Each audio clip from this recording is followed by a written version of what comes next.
Jaya Radha. Oh, wait a minute. See if she needs a sheet.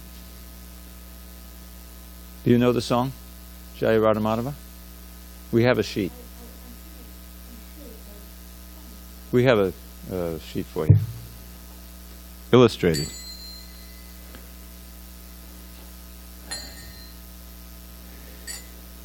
Jaya Radha Madhava Kunja Bihari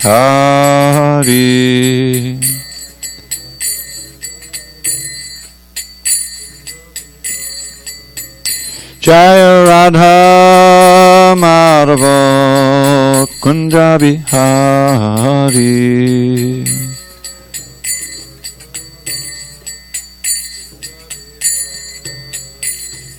Gopi Janavallabha Girivardhari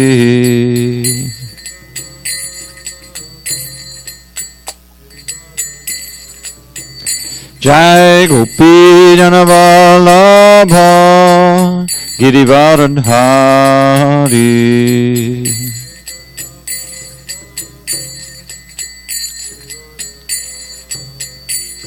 Yashodanandana Brajajana Ranjana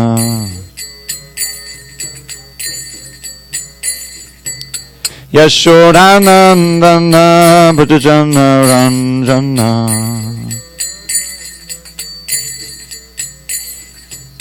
Yamuna Tira Vanachari Yamuna Tira Vanachari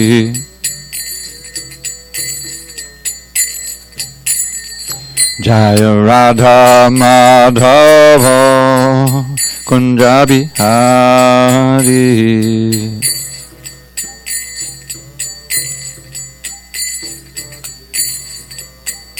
Jaya Radha Madhava Kunja Bihari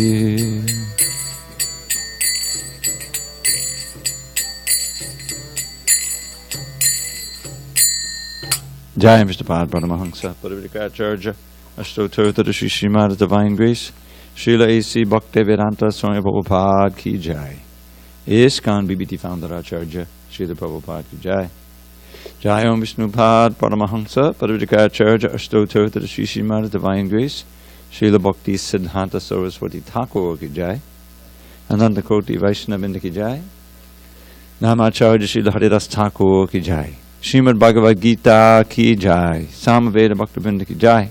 All glories to the assembled devotees. All glories to the assembled devotees. All glories to the assembled devotees. All glory to Shri Guru and Gauranga.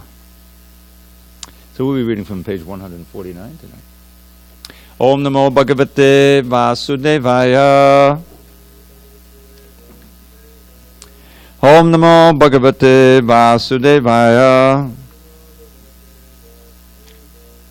Om Namo Bhagavate Vasudevaya. Actually, I'm sorry, it's page 148. On this 13th day of February 2019 in SanDiego, we're reading from Srimad Bhagavad Gita as it is, translation and commentary by His Divine Grace, A.C. Bhaktivedanta Swami Prabhupada. And we are reading from the third chapter entitled Karma Yoga, text number 11, page 148. Devan bhavayatanena te deva bhavayantu vaha parasparam bhavayantah shreyak paramavapsita. Devan bhavayatanena te deva bhavayantu vaha paraspadam bhavayantah shreyak paramavapsita. Devan bhavayatanena te deva bhavayantu vaha paraspadam bhavayantah shreyak paramavapsita. Go ahead, Jamal. Devan bhavayatanena te deva bhavayantu vaha padaspadam bhavayanta shreyak padamabhapsita. Okay, I'm going to read the synonyms now, but before I do, can you pick up that sheet? Put it back in the closet. Thanks. Devan, demigods. Bhavayata, having pleased, anena, by this sacrifice. Te, those, deva, demigods, bhavayantu, will please, vaha, you. Parasparam, mutually, bhavayantak, pleasing one another. Shreyak, benediction, padam, the supreme, abhapyata, you will achieve. Lord Krishna said to Arjuna, the demigods, being pleased by sacrifices, will also please you, and thus by cooperation between men and demigods, prosperity will reign for all. Purport. The demigods are empowered administrators of material affairs. The supply of air, light, water, and all other benedictions for maintaining the body and soul of every living entity is entrusted to the demigods, who are innumerable assistants in different parts of the body of the Supreme Personality of Godhead. Their pleasures and displeasures are dependent on the performance of yajnas by the human being. Some of the yajnas are meant to satisfy particular demigods, but even in so doing, Lord Vishnu is worshipped in all yajnas as the chief beneficiary. It is stated also in the Bhagavad Gita that Krishna himself is the beneficiary of all kinds of yajnas, bhoktaram yajna tapasam. Therefore, ultimate satisfaction of the yajnapati is the chief purpose of all yajnas. When these yajnas are perfectly performed, naturally the demigods in charge of the different departments of supply are pleased, and there is no scarcity in the supply of natural products. Performance of yajnas has many side benefits, ultimately leading to liberation from material bondage. By performance of yajnas, all activities become purified, as it is stated in the Vedas. Ahara shuddhau, sattva shuddhi, sattva shuddhau, duva smriti, smriti lambe, sarva grantinam vipramoksha. By performance of yajna, one's eatables become sanctified, and by eating sanctified foodstuffs, one's very existence becomes purified. By the purification of existence, finer tissues in the memory become sanctified, and when memory is sanctified, one can think of the path of liberation, and all these combined together lead to Krishna consciousness, the great necessity of present-day society. Om Jnana Timirandasya Jnanandana Shalakaya Chakshu Unmidatam Mena Tasmai Shri Gurave Namaha. So in this section of the Bhagavad Gita, Krishna is speaking about the importance of sacrifice. The title of the chapter is Karma Yoga, which means acting in such a way that one remains linked. Yoga means linked to the Supreme. Not simply acting for one's selfish interests and thus remaining entangled in this world. Karma Yoga is very much involved with trying to gain liberation from the bondage of one's previous activities.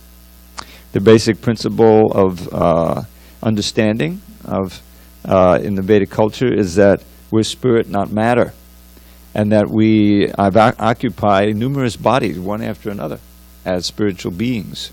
The animating force in every body is what we call the Atma, the spirit soul. And that Atma is never born, never dies, and is irreducible, particle of consciousness. But because we're infinitesimal, in the category of Prakriti, not Purusha, not master, rather energetic manifestation, therefore we have a tendency to be covered by the influence of the external energy of God, of this material energy which we're immersed in. And we completely forget our spiritual nature, we forget about God, we forget about the ultimate mission of human life. So the principles of Karma Yoga are meant to gradually liberate us from the thrall of our previous activities and being controlled by the modes of nature, or the external energy. And so that involves this concept of yajna. we learned in text 9, Yagyartat Kamanonyata Lokoyam Karma Bandhana, that activity, anything we do in this world that's not in the realm of sacrifice, is in the realm of bondage. Yagyartat Kamanonyata Karma Bandhana, even the word is the same, bandhana. If you don't act for sacrifice, yagya, you'll be bound. And it's interesting that Vishnu, or Krishna, is so wrapped up in this concept of sacrifice that another name for Vishnu is actually yagya. That he's meant to be the object of all of these sacrifices. So, it's said right here, work has to be performed as a sacrifice for Vishnu, otherwise work causes bondage in the material world. So what is that work? Well, we have our duty to perform just in order to live in this world. So how can we work in such a way that we're not bound up by the fruits? That's later it said, this is the art of all work. As we work for sacrifice, for the interest of the Supreme. And in this age, in previous ages, there were elaborate sacrifices, especially in the Treta Yuga, which took place millions of years ago, where you'd have thousands of Brahmins exactly articulating the Sanskrit mantras in precise form. They even had a whole bunch of Brahmins as referees who were watching the chanting of the other Brahmins, and if they made a mistake, they would correct it, because one mispronounced word and you can get a contrary result. And so much ghee, this clarified butter, you buy one little jar of ghee, it costs you $25 now, you know. But in ages gone by, you know, you had thousands of cows. It was a cow culture, and you had barrels of ghee by which you could offer oblations into the sacrificial fire, the yajna fire. So this is going on. But in this present age, where are the Brahmins? Where is the ghee? Where is the understanding? Where is the money for it? It's not there. But still, we have to perform sacrifice. This principle is universal. If you're not performing sacrifice, you're getting bound up by whatever activity you're doing. So therefore, Krishna comes as Chaitanya Mahaprabhu to teach us the Sankirtan Yajna. And as we read a couple of in the previous verse, just above that, text 11, Yag Krishna Varnam Tvisha Krishnam Sangopangasta Parshadam Yagya Sankirtana Praya Yajanti Hisumedasam. Those who are truly intelligent will worship the avatar who comes to teach the Sankirtan Yajna. They will worship by the sacrifice of Sankirtan, congregational chanting of the holy name of the Lord. How is it described? He's always chanting Krishna Krishna, Krishna Varnam. His complexion is not blackish, but rather golden, and he's accompanied by his intimate associates, his weapons, and his followers, Chaitanya Mahaprabhu. So that's the avatar of the age, the Yuga avatar, teaching the Yuga Dharma of Sankirtan, and that's our main sacrifice. Now, the present verse describes how, if you perform this sacrifice, the Devas will become pleased, and they will provide all our necessities in abundance. Now the Devas aren't pleased. You know, we call it climate change, but it's because there's so much result of demoniac activity that the environment is being unbalanced, and people don't know how to live in harmony with nature. And that rather we're trying to exploit nature more and more, and creating this disbalance. And therefore there'll be famine, there'll be pestilence, and there'll be all kinds of suffering. So even in a few verses, Krishna will speak about how we survive. Annad bhavanti bhutani. This is text 14. If you want to eat, there has to be the proper rain at the right time. Not too much, not too little. Right? So now we're getting some rain here, but it's, you know, basically this is a desert area, you know, and the whole state of California is not getting enough rain. That's why you have the fires, so many fires coming, destroying. There's like an atom bomb practically. So the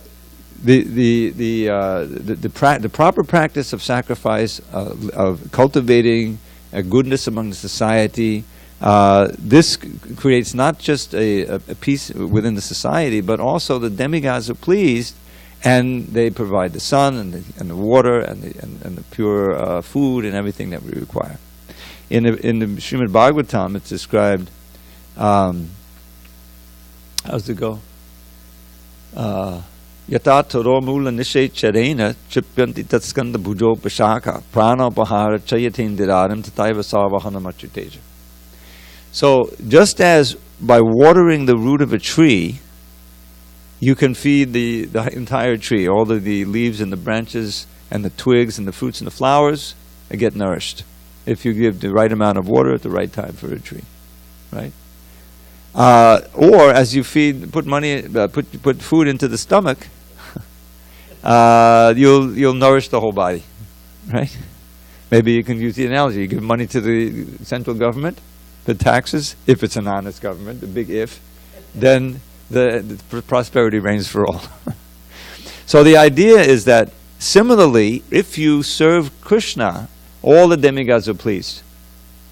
Tataiva sarvahana achuteja. Achyuta ija. If you worship Achyuta, it's a name for Krishna, he who doesn't fall under the control of the material energy, then all the demigods are pleased. You don't have to worry about worshipping Surya and worshipping Indra and worshipping Agni and let's not forget Shiva and oh my God, let's have a temple with all these gods so we don't leave anyone out. Right? Have you seen temples like that? Hindu temples? That's a big mistake. That's the second offense, to consider the names of the demigods on an equal level with those of Krishna. They're simply the limbs, the bureaucracy. There's a big government that we don't see. Nothing is going on by chance. There's intelligence everywhere. What does it mean? That Krishna is present in everyone's heart and in every atom as the super soul. It means that the supreme intelligence is guiding this whole world at every step. It's not simply happening by chance. That's a foolish idea. That's because we can't see we don't have the eyes to see how things are going on. That's why we have to hear from the Shastra. But in so many places it's described.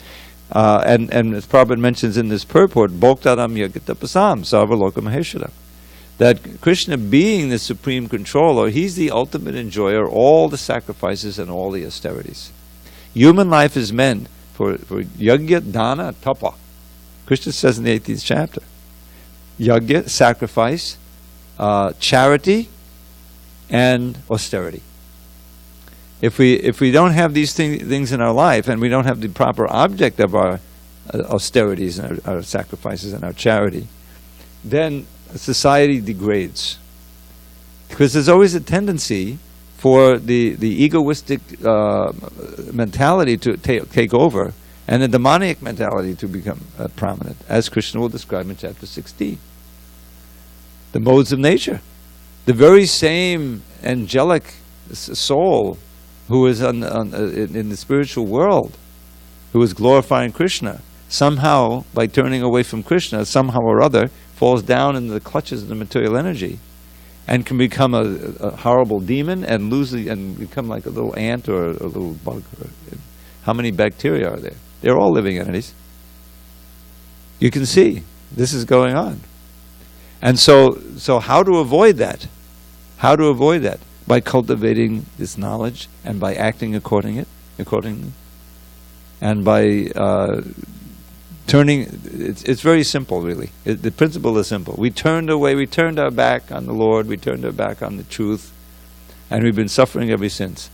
So the remedy is turning again toward the Lord and trying to dovetail our activities and our will and our love toward Him, according to the instructions of the Shastra and the sadhus and the gurus. So one of the things here is this understanding that even if you want just prosperity and peace in society, then you have to perform this sacrifice and link your activities and your consciousness to the Supreme. So Krishna will continue with this theme in the next text, and will warn that if you don't do this, then you're a thief. If you try to enjoy the things of this world without offering some to the gods, or preferably to God, then you're a thief. Stena. The word stena is used here. Shall we go on? This is Byron Brimstone. Ishtan Bogan Hibo Deva dasyante yagyabhavitaha tayardat dana padayabhyo yo bhunkte stena evasaha. In charge of the various necessities of life, the demigods, being satisfied by the performance of yajna, sacrifice, will supply all necessities to you. But one who enjoys such gifts without offering them to the demigods in return is certainly a thief. Purport: the demigods are authorized supplying agents on behalf of the Supreme Personality of Godhead, Vishnu. Therefore, they must be satisfied by the performance of prescribed yajnas. In the Vedas, there are different kinds of yajnas prescribed for different kinds of demigods, but all are ultimately offered to the Supreme Personality of Godhead. For one who cannot understand that what the Personality of Godhead is, sacrifice to the demigods is recommended. According to the different material qualities of the persons concerned, different types of yajnas are recommended in the Vedas. Worship of different demigods is also on the same basis, namely according to different qualities. For example, the meat-eaters are recommended to worship the goddess Kali, the ghastly form of material nature, and before the goddess, the sacrifice of animals is recommended. But for those who are in the mode of goodness, the transcendental worship of Vishnu is recommended. But ultimately, all yajnas are meant for gradual promotion to the transcendental position. For ordinary men, at least 5 yajnas, known as Pancha Mahayajna, are necessary. One should know, however, that all the necessities of life that the human society requires are supplied by the demigod agents of the Lord. No one can manufacture anything. Take, for example, all the eatables of human society. These eatables include grains, fruits, vegetables, milk, sugar, etc., for the persons in the mode of goodness, and also eatables for the non-vegetarians, like meats, none of which can be manufactured by men. Then again, take, for example, heat, light, water, air, etc., which are also necessities of life. None of them can be manufactured by the human society. Without the Supreme Lord, there can be no profuse sunlight, moonlight, rainfall, breeze, etc., without which no one can live. Obviously, our life is dependent on supplies from the Lord. Even for our manufacturing enterprises, we require so many raw materials like metal, sulfur, mercury, manganese, and so many essentials, all of which are supplied by the agents of the Lord, with the purpose that we should make proper use of them to keep ourselves fit and healthy for the purpose of self-realization, leading to the ultimate goal of life, namely, liberation from the material struggle for existence. This aim of life is attained by performance of yajnas. If we forget the purpose of human life and simply take supplies from the agents of the Lord for sense gratification and become more and more entangled in material existence, which is not the purpose of creation, certainly we become thieves, and therefore we are punished by the laws of material nature. A society of thieves can never be happy because they have no aim in life. The gross materialist thieves have no ultimate goal of life. They are simply directed to sense gratification, nor do they have knowledge of how to perform yajnas. Lord Chaitanya, however, inaugurated the easiest performance of yajna, namely the Sankirtan yajna, which can be performed by anyone in the world who accepts the principles of Krishna consciousness. So it's interesting that Prabhupada always brings it back to the transcendental purpose, because this purport and this whole section is also speaking about the necessities of life. In other words, food. And that's starting in 14. He'll describe how in order to get food, we need rain. In order to get rain, we need to perform sacrifice. Sacrifice born of your duties. Duties come from the Vedas. The Vedas come from God. Therefore, everything's situated in God. We'll read that in a minute. So here he's very nicely just summarizing Krishna is, and Prabhupada's explaining the means of supply, how things are going on in this world. People are in complete ignorance. We think we have things under control with this, technology, and wasting millions and billions and even trillions of dollars on crazy things. Well, we're going to go and colonize the Mars or something. How many billions of dollars do they waste? They have no idea how to live in this world, so it's doesn't become, as Prabhupada said in his famous phrase, a dungeon of demons. A dungeon of demons. We're in the Anthropocene. Did you ever hear that phrase before? Anthropocene? Anthropocene. Yeah, this is how they name these long epical eras, like in the development of the earth. So anthro refers to human beings. So it means that the human beings have become so influential on the earth that we're causing an extinction, a huge extinction. Every day, so many different animals and birds and everything are becoming extinct. When's the last time you saw a monarch butterfly? They're going on. There used to be millions and millions of them because of the pollution and the misapplication of technology. Their environment is becoming destroyed. There's a huge die-off of insects. We know that usually we think insects are just bothering us. But I remember, I've been here so long, I used to have a problem with crickets. They would get in my house and they get under the refrigerator and make a racket. And I would see these big bugs. We used to, in Miami, I came from Miami. Miami, we'd call them the date bugs. Not just cockroaches, big fat ones. You know those? Maybe a little bit disorienting, So I'd grab them and throw them out the window, I don't see them anymore. I have no cricket problem anymore. They're almost gone, Now, that's no big crisis, you think. But I'll tell you, with all these insects, especially the bees, these have been known for years. There's a die-off of bees. We need the bees. They do so much pollination. I read how the Chinese, they had these big apple orchards, and it was successful. But then there was the die-off of the bees. They couldn't get them pollinated, so they would hire people, because of cheap labor, But it just didn't work. How many, to go up on each tree and climb up there and put the pollen in, and finally they had to just abandon the orchard. There's this whole complicated interaction of species that is making the forests. Commonly, they have these big forests. America has all kinds of forests in the Northwest and everywhere. Those trees cleanse the air. They take out the carbon dioxide and they give out oxygen. Now, because of the climate change, a lot of these trees are dying because beetles can live. They're prospering. Things are getting a little bit warmer, even a couple of degrees, and they're just devastating the forests in the Northwest. In Montana, they're dying off, and you see, acres and thousands of square miles of dead trees lying there. Plus the fires. We know about the fires here. This delicate balance. It's not happening by accident. It's because of the loss of the understanding of what we're reading here. The delicate balance. All of this artificial technology, in agriculture, mass agribusiness, unbalancing things. So, Krishna's speaking about that right here. That's why I'm mentioning it. In text 14, 15, it's talk directly about agriculture.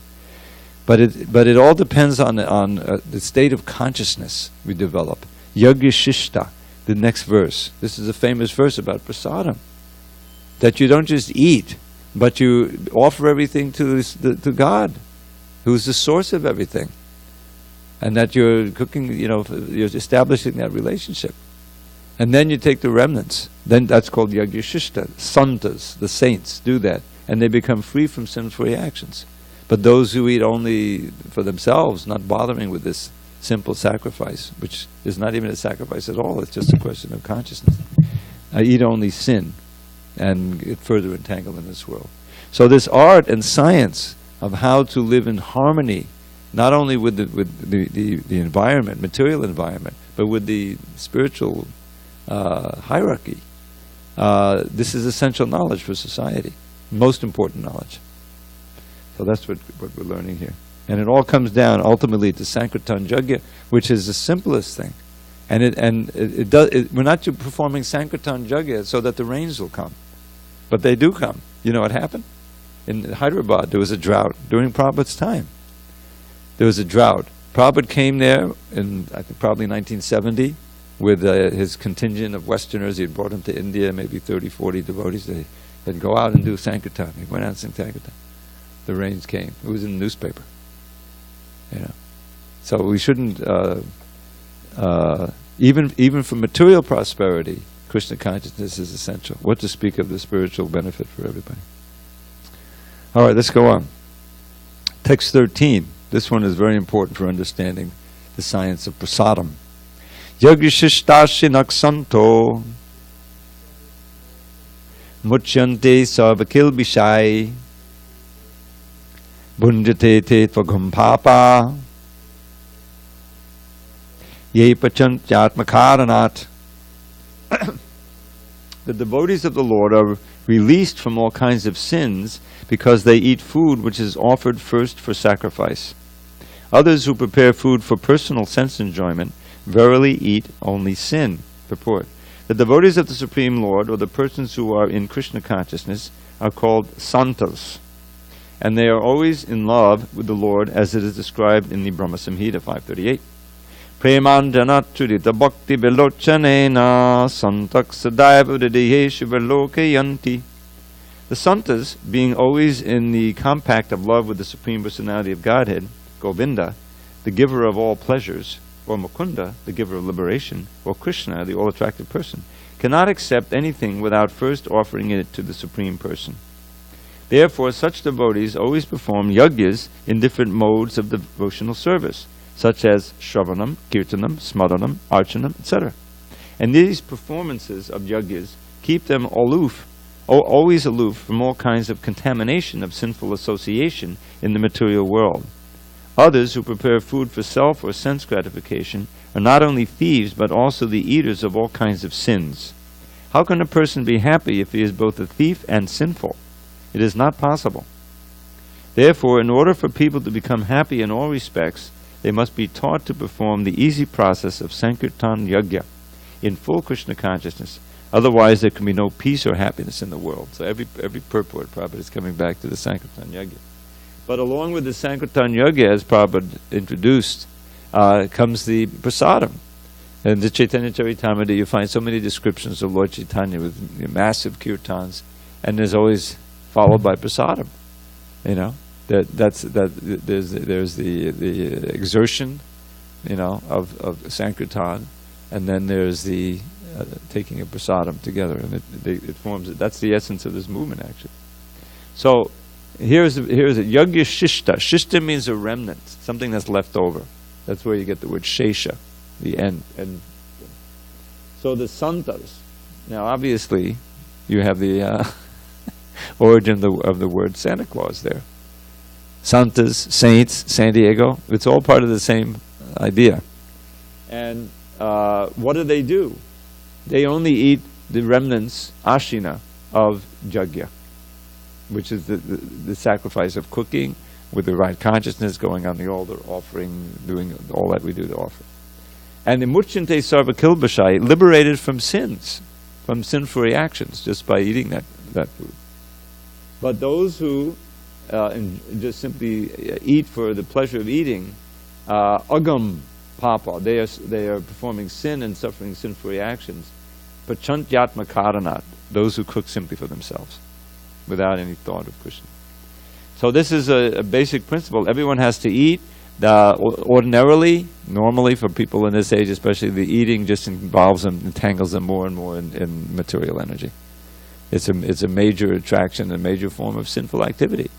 So just reforming that, and we learn, I mean, even the UN WHO, I forget what, the World Health Organization, has declared that if people just cut down on the meat or eliminate the meat, it will practically solve the global warming problem. This massive agriculture that's necessary to support, cattle raising and slaughter, will be mitigated tremendously just by adopting a vegetarian diet.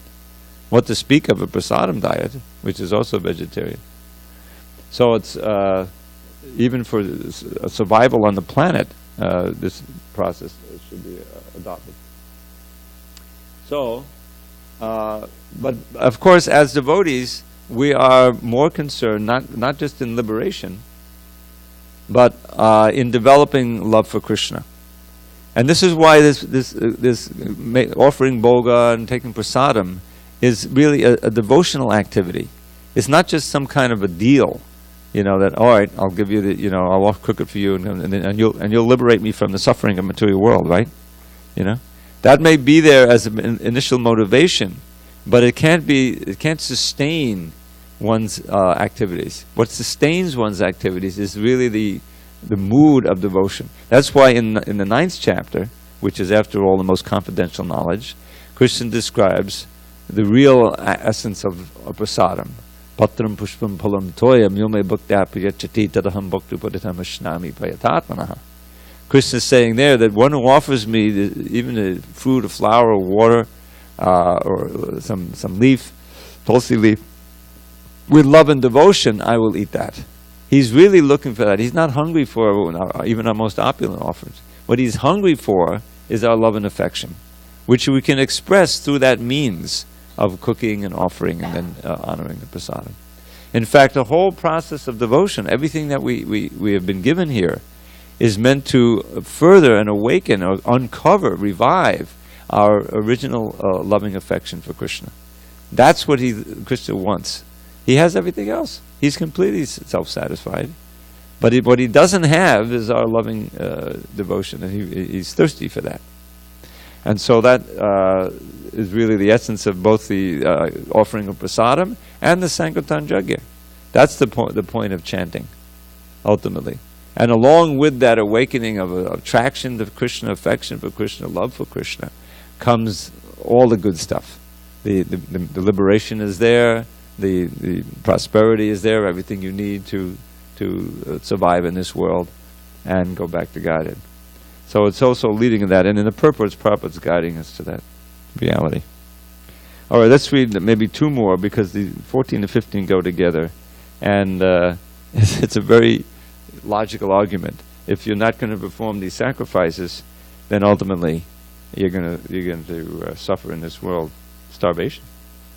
Alnan babanti bhutani parjanyaran sambhavaha yagyad bhavati parjanyo yagya karma samudbhava. All living bodies subsist on food grains, which are produced from rains. Rains are produced by performance of yajna, sacrifice, and yajna is born of prescribed duties. Purport.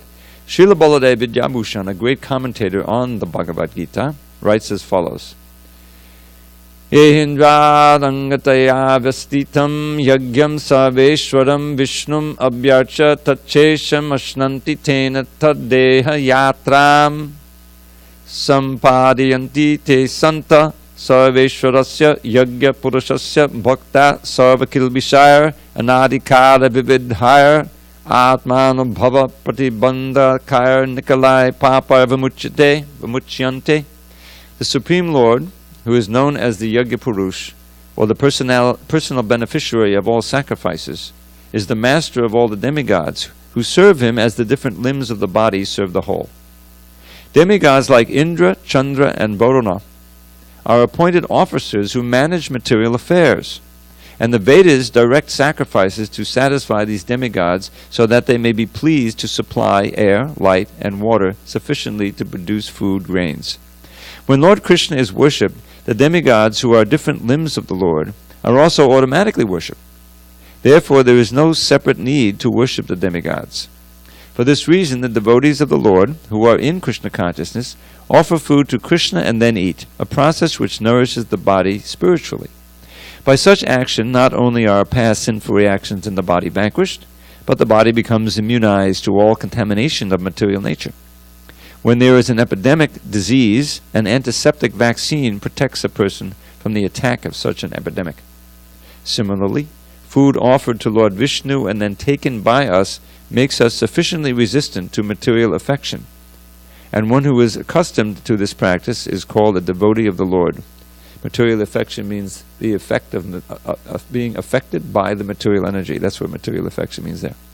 Therefore, a person in Krishna consciousness who eats only food offered to Krishna can counteract all reactions of past material infections, which are impediments to the progress of self-realization. On the other hand, one who does not do so continues to increase the volume of sinful action and thus prepares the next body to resemble hogs and dogs, to suffer the resultant reactions of all sins. The material world is full of contaminations, and one who is immunized by accepting prasadam of the Lord, food offered to Vishnu, is saved from the attack, whereas one who does not do so becomes subjected to contamination. Food, grains, or vegetables are factually eatables. The human being eats different kinds of food, grains, vegetables, fruits, etc. And the animals eat the refuse of the food, grains, and vegetables, grass, plants, etc. Human beings who are accustomed to eating meat and flesh must also depend on the production of vegetation in order to eat the animals. Therefore, ultimately, we have to depend on the production of the field and not on the production of big factories. The field production is due to sufficient rain from the sky, and such rains are controlled by demigods like Indra, the sun, moon, etc., and they are all servants of the Lord. The Lord can be satisfied by sacrifices. Therefore, one who cannot perform them will find himself in scarcity. That is the law of nature. Yajna, specifically the Sankirtan Yajna, prescribed for this age, must therefore be performed to save us at least from scarcity of food supply. It's interesting, every purport for the last 3 purports has ended with this injunction for the Sankirtan Yajna. That must be the theme here. So, here we get again the statement. It's very simple. All living bodies subsist on food grains which are produced from rains. So rain is essential, obviously. Where does the rain come from? That's performed from yajna sacrifice, because the demigods are in charge of the rain. And yajna is born of prescribed duties. I think it's very, very pertinent that we're reading this section. And it's raining. This is like almost the background. It's not an accident. So, and where does the rain come from? Yajna performances. People don't realize it. You ask, well, come on, I mean, America is so prosperous, and the people are, nobody's performing any sacrifices here. How's that going? Yeah, because the people who perform the sacrifices in previous life are taking birth here in America to prosper. But America is not as prosperous as it used to be, with all of this, income differentiation. There's a whole bunch of poor people in America, more than there used to be, a high percentage, isn't it? I mean, we never had this many homeless people on the street. You didn't have 50 to 70,000 people on the streets of Los Angeles making camps on the different. It wasn't like that. This is what happens when the entire ethos is simply commercialized. In other words, worship of mammon, and even the normal sympathetic, empathetic feelings for others is being hardened. It's horrible. But it's right here in the Bhagavad Gita, because people aren't performing sacrifices. If the Sankirtan Yajna would go on, then people's hearts would become softened. They would be satisfied with less. They would all become vegetarians, which would save a whole bunch of money and be much healthier both for the people and for the environment. And we'd be well on our way toward a happy, healthy society, sending people back to Godhead. But, we're trying our best. That's the whole purpose of this movement.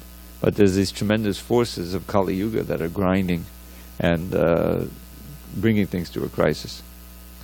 So this knowledge is essential. Let's go on. We're going to read text 15, which goes with text 14.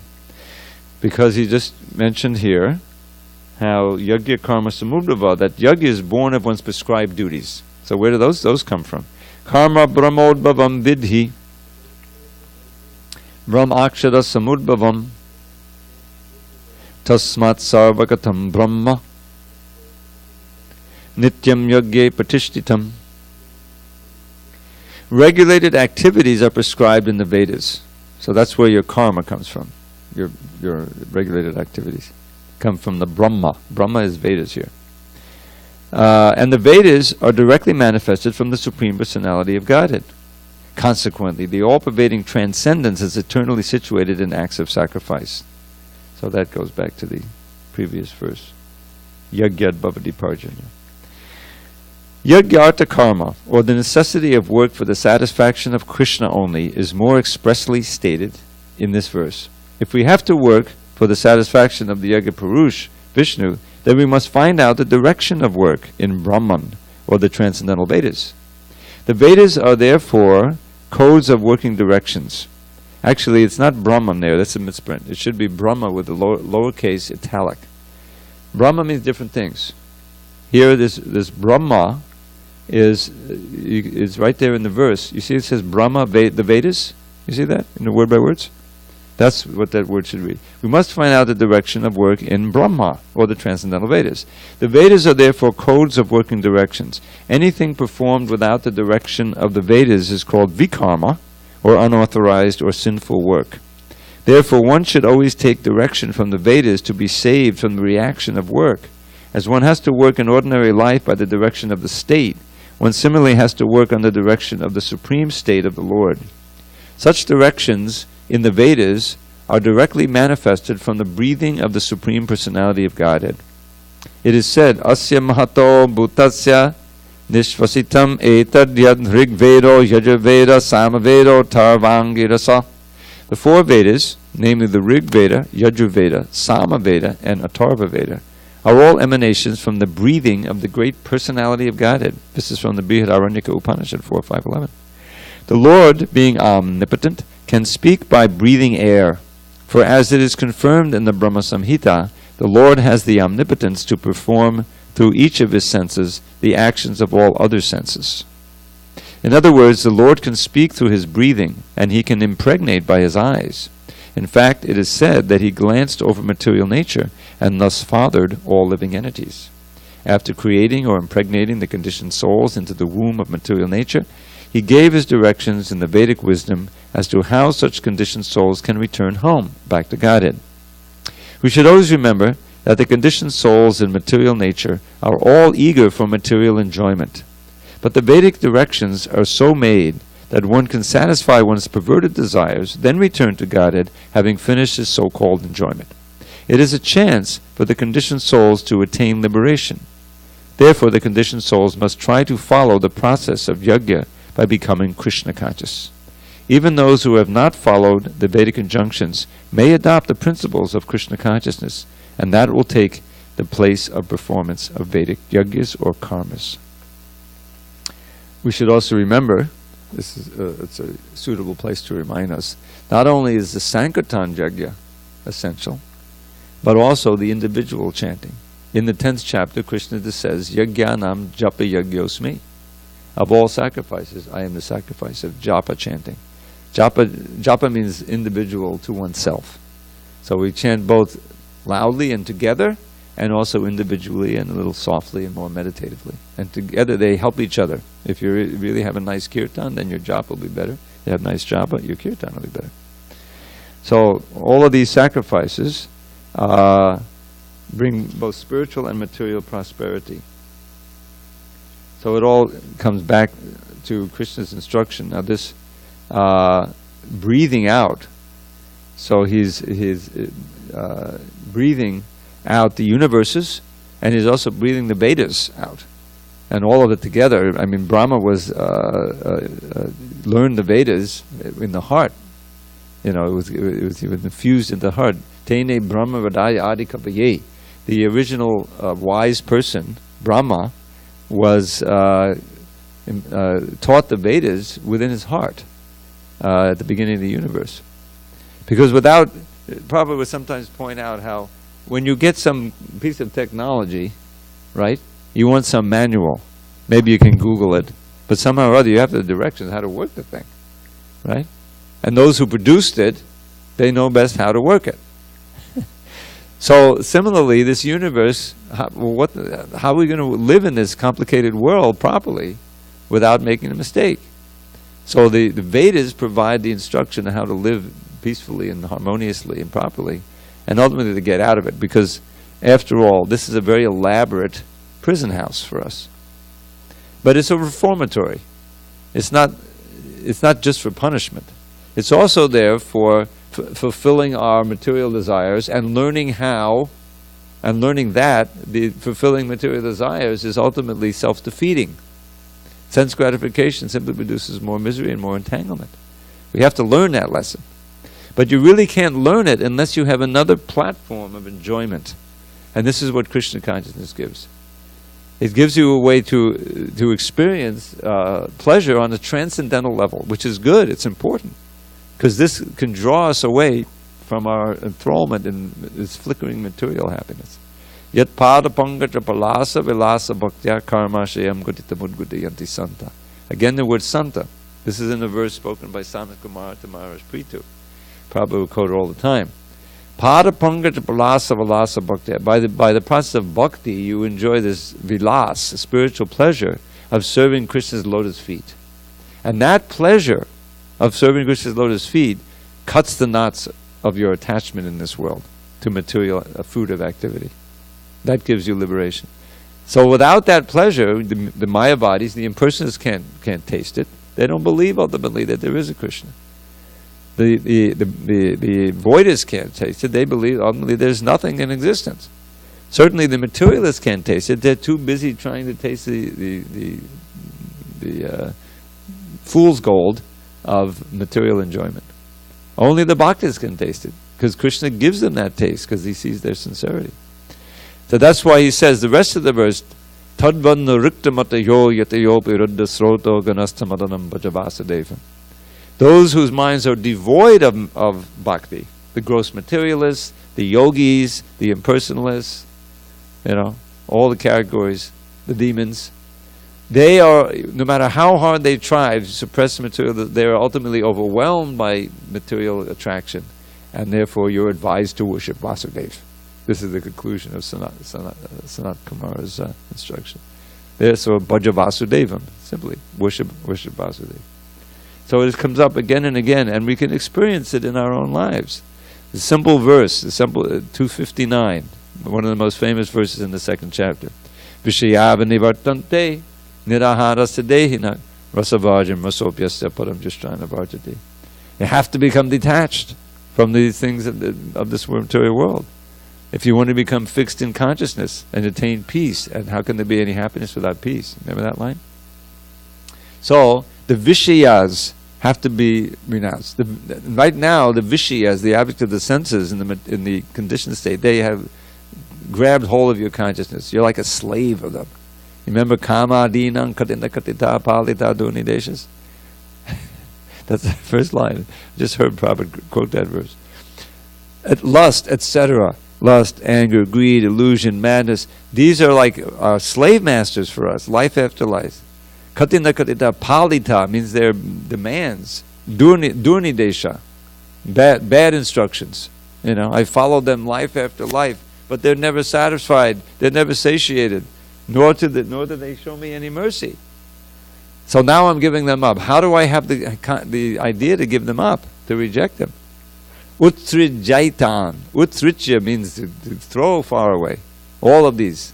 Atayodabate sampratam labdha buddhi.